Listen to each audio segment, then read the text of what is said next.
Hey guys, it's your friend Kat here. Today we're doing a makeup of someone with no eyebrows, of Voldemort, of course. He's the bad guy, the villain from Harry Potter. We're gonna do a little creepy twist if his spell on Harry backlash and hit him in the head instead. So let's get started, shall we? First of all, we're gonna do my least favorite step, putting on a bald cap, make it look like our wig and the hair follicles were just snatched off of our head. We wanna fit the bald cap to our head and cut the edges of it. And like I've always said in the past, bald caps are extremely hard, especially to get them to not have bubbles or wrinkles in the head.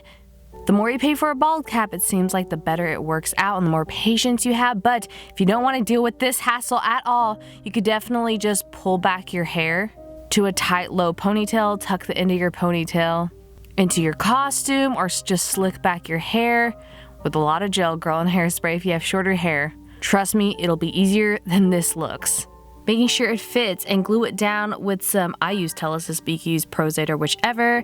Then we are going to delete them eyebrows. I used glue stick, of course. I use about 4 layers of glue and powder. I know that's excessive, but I have some thick brow hairs. Not many of them, but they're thick and very more Asian than Caucasian, because I'm both. So once your eyebrows are flat and they're deceased, girl, away from your face, so we could paint on them later, we are gonna get some prosaide with a disposable makeup sponge and put that on our nose, on all the areas where the prosthetic is going to be on our face. I got this prosthetic from mostlydead.com. Make sure to go to the link in the description box and you're going to see a promo code if you want to use prosthetics this Halloween. That will get you a discount code off. Mostlydead.com is my favorite place to get prosthetics. This one's an alien nose, but it's preferred to use for a Voldemort makeup look.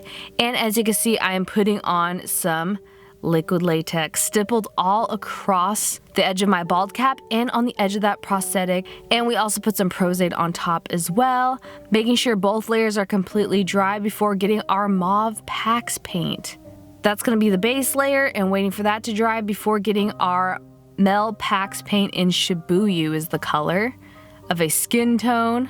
Making sure that's completely dry before getting another Mel Pax paint. I used Corpse as the flesh tone for this, and then I used a grayer tone to do some shadow on it. And if you have any spots around your nose on the prosthetic that are not covered with paint in those little cracks and crevices, I would use a Q-tip to be able to get in the little nostril holes of this prosthetic. Making sure each layer is completely dry before getting my all-time favorite foundation. This is the Covergirl Outlast Stay Fabulous 3-in-1 in the color Buff Beige that matches that Mel Pax paint perfectly.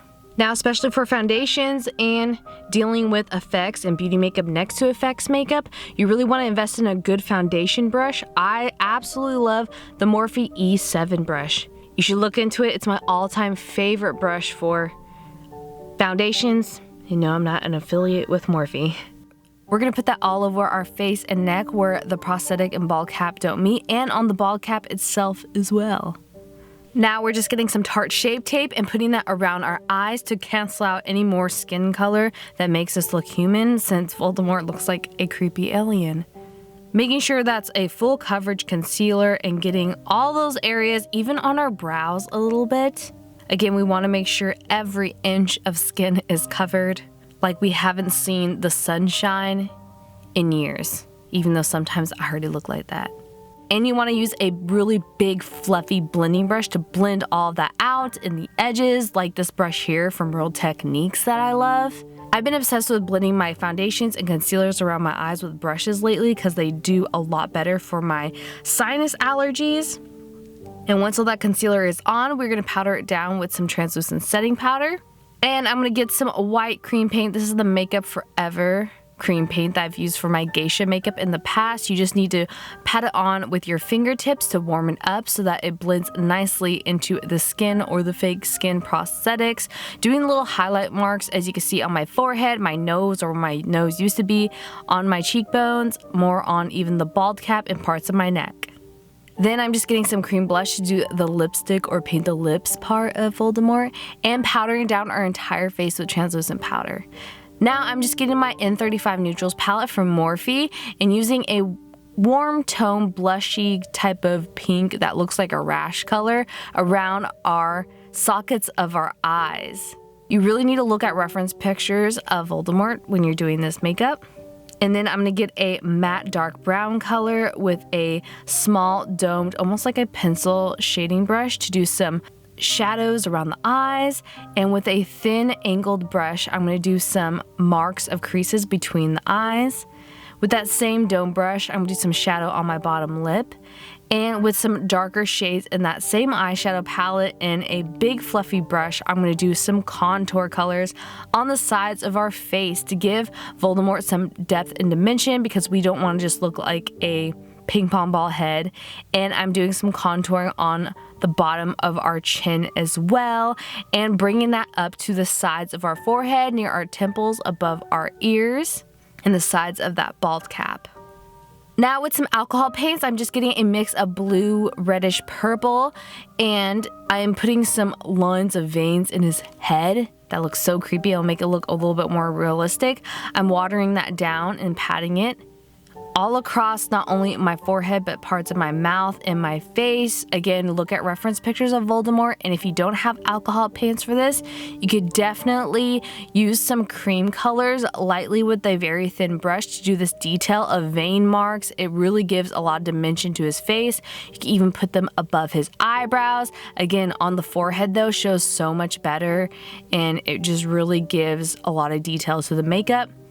Getting some of that also on the inner parts of our sockets of our eyes and near our nose. Since this nose looks like Voldemort's, but the nostrils are a little bit smaller and higher.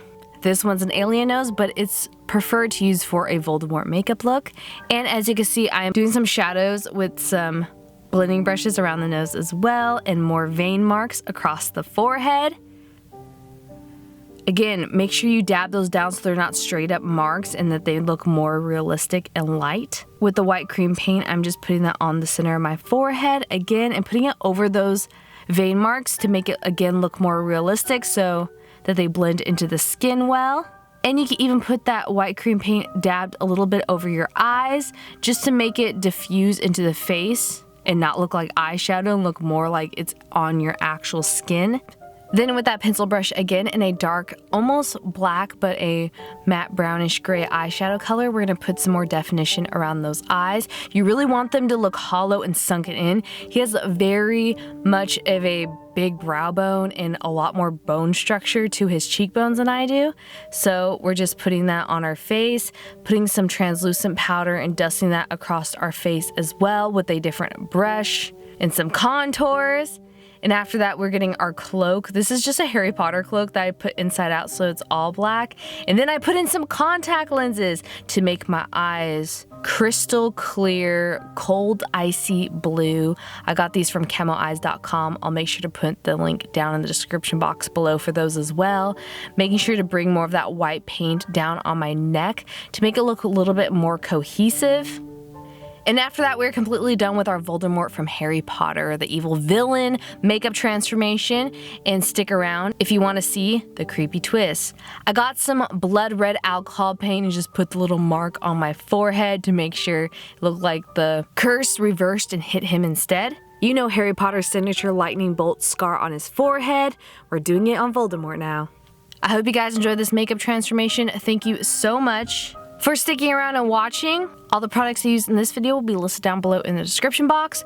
But now it's time for me to turn back into myself. Again, hit that notification bell if you guys haven't already, because a lot of my videos haven't been showing up in people's subscription boxes here on YouTube if they're subscribed to my channel. Make sure if you have a bald cap on or any prosthetics that you take it off the right way using isopropyl mirror stay or a makeup remover that's suitable for your skin, because you don't want to pull off bald caps and prosthetics off really harshly because it could take off or damage your first layer of skin. Just a little warning for you. I can't wait for Halloween. There's so many more makeup transformations to come. Leave a comment down below on what you would love to see on this channel. I would love to hear what you guys want to be for Halloween. I need some great ideas. For myself as well, I feel like every year I don't get time to celebrate Halloween, but I want to make time this year to celebrate it. What should I turn into? What are you gonna turn into? I'm so excited. It's my favorite season. Pumpkin spice everything. Thank you guys again so much for watching, and I will see you in the next video. Love you all. Bye.